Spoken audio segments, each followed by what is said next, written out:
Hi, everyone. This is Chris Heuer, and this is CXD Now. I'm very excited today to be joined by Tom Illmensee from Prezi. He's actually the UX lead over there, or director of UX, I believe is the correct title. Is that correct? Close enough. Okay. Well, you're in charge of all things with X's in them, and hopefully O's, and more than that too. But we'll get into that here in a little bit. For those of you joining us for the first time, CXD Now is sponsored by IBM Commerce and specifically the Journey Designer team. We're at a real big zeitgeist moment, I believe, for the rise of customer experience design, transcending UX and actually merging it all together to think more holistically about the business. And over the course of the series, we're going to address a number of issues that are required to talk about to advance the field, to get more people to understand it, to get more businesses using it, and to help educate you as a practitioner in how to use it better. And I'm very excited, actually, having talked to Tom the other day, and got a raving review from one of our mutual friends, Kelly Hook, who was formerly there at Prezi and is now actually at IBM, the Watson division. Everyone's going to IBM. That's a weird thing these days. In fact, Alex de Carvalho, congratulations on your new gig there too. Weird, this orbits we run in, right? That just happens. But anyways, enough of that show starting stuff. Let me jump into it. Tom, where are you tonight? You're actually not in the States. You are somewhere else, right? I'm in rainy Budapest. Rainy Budapest. How did you get to Budapest before we get underway here? Do you have an office there, or? I mean, you're sitting in right. It, I'm in the Prezi offices, in downtown. We're on the Pest side. If you know Budapest, there's a Buda side and a Pest side. We're on the Pest side. I'm actually just like 2 or 3 blocks away from the Opera House, if anyone's been there before. So we're right in the heart of the city. Okay, good. Tom not only has a terrific and magnificent beard, he has a magnificent origin story. He shared a little bit with me the other day. So I'm wondering if you could actually talk to us a little bit about how you came to get involved in UX and CX more broadly. Sure. I got into user experience work, or just experience work, if you want to boil it down to a single X. I guess in a pretty unusual way, I guess. I don't know. My academic background is I have a bachelor's degree in history, which is essentially just storytelling. Data-driven storytelling, I guess you could say, and then an interdisciplinary master's degree. But that's not how I got into user experience. Actually, many, many, many years ago, I was a rock and roll guy, a musician, playing in a very grungy band in Richmond, Virginia, and living that rock and roll lifestyle. And there was I was literally sleeping on a box spring for a while, where we rehearsed that kind of rock and roll. Anyway, got to a point where I felt like I wanted to contribute more to the community, and less with an amplifier and a guitar, more with my heart. I called the United Way, which is a sort of a volunteer organization in the U.S. And I just said, hi, I'm a musician. I'm not sure what I could do, but maybe I could volunteer and help someplace. And the operator connected me with a couple of schools. One of them turned out to be a daycare center. And I thought that was really weird. And I wasn't sure what to do with that one. But I called and said, I've got some time in the afternoons. I'd love to help if I can. And so I went for an interview, and it turns out the person running the daycare center has a sort of a history in rock and roll herself. Her husband was in a really great 80s pop band and toured the world with people like Adam Ant and the Ramones and Blondie and stuff. And so when I walked in with my sort of shaved head and ripped up clothes and banged up guitar, she said, sure, of course, we need you here.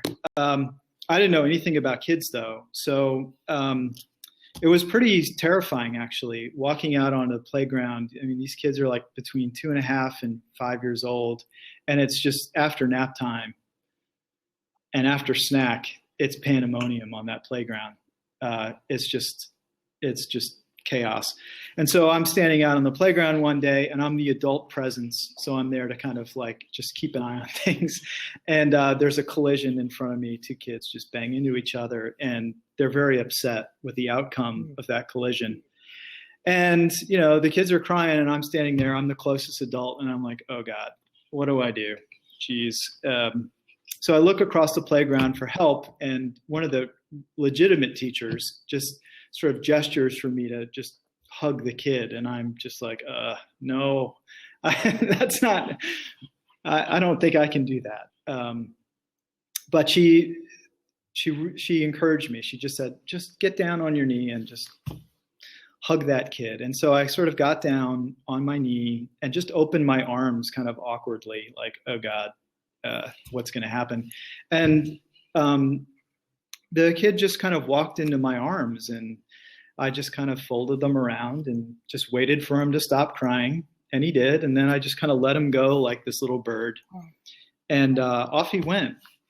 And in that moment, looking back on it, was when that changed my life forever. And that was really when I discovered the power of user experience work, because it did a couple of really sort of magical, powerful things for me. One, it was getting low to the ground, looking at the world from that kid's perspective, and was incredibly powerful. Opening myself up to the emotion of the moment, giving myself to someone who was in pain or had a problem, and I could help that person with a simple gesture, was incredibly powerful. And I realized that just the magic of being able to do something small to make a difference by simply kind of getting out of my own head and into someone else's shoes and being there. And what was kind of cool is after volunteering for a while, I guess I got pretty good at being around kids, and they offered me a job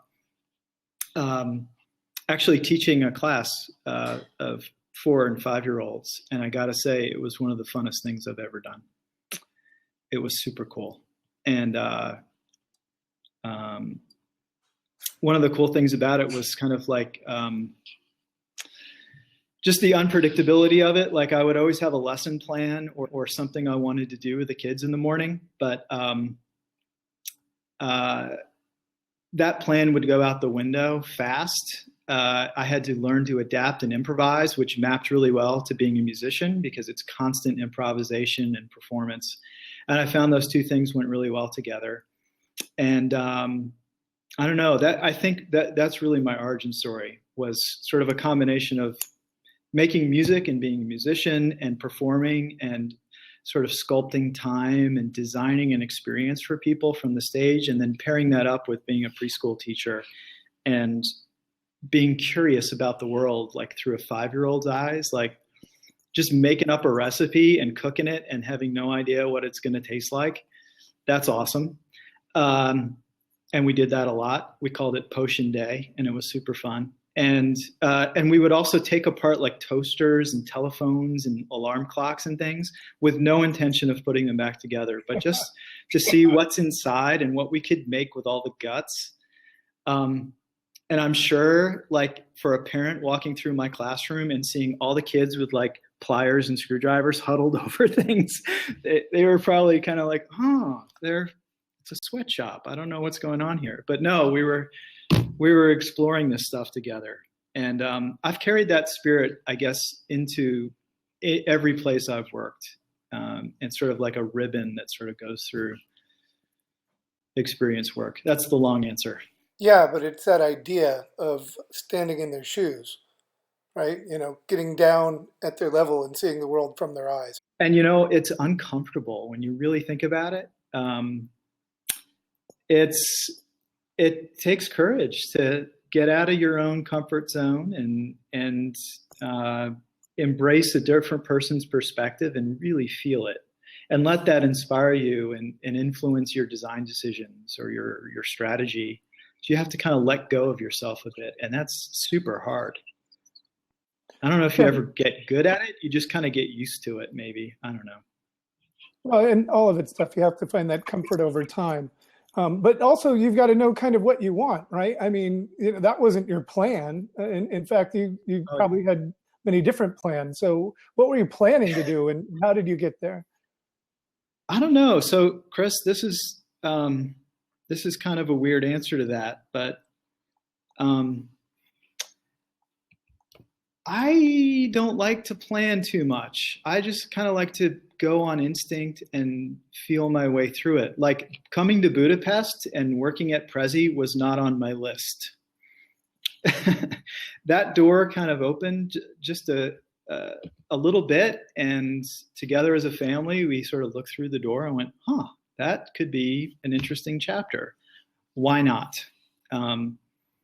So I kind of learned that in music. As a guitar player, what I like to do is paint the drums. So I don't play the drums, I don't kick the beat, but I'm listening to it very carefully and just sort of like crafting something on top of it. I kind of bring that, I guess, that spirit of things to work as well. And just like the UX work, it seems it's a constant iteration back and forth, and really just kind of have to stay with it. Yeah. Yep. That's cool. Well, I mean, it's also about getting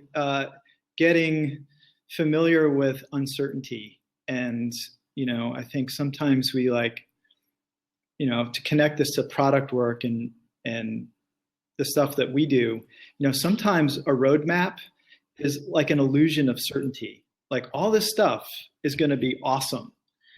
Well, the truth is that most of that stuff is going to stink, truthfully. I mean, that's why, the principles of the lean startup movement are so powerful in lean UX, because it's all about building just enough to answer a question that gets you to the next decision point, which seems to me a pretty sensible way to do it. But there's something very sort of intoxicating about sort of surrounding yourself with all that certainty. It feels good to, have your roadmap, but the truth is that the plans are going to go sideways. You're going to learn some stuff that, you'll need to change direction a bit as you go. Yeah, if you're doing it right. And as my former mentor used to love reminding me, is that if you're looking at a map and charting out your trip, those lines aren't really there on the ground.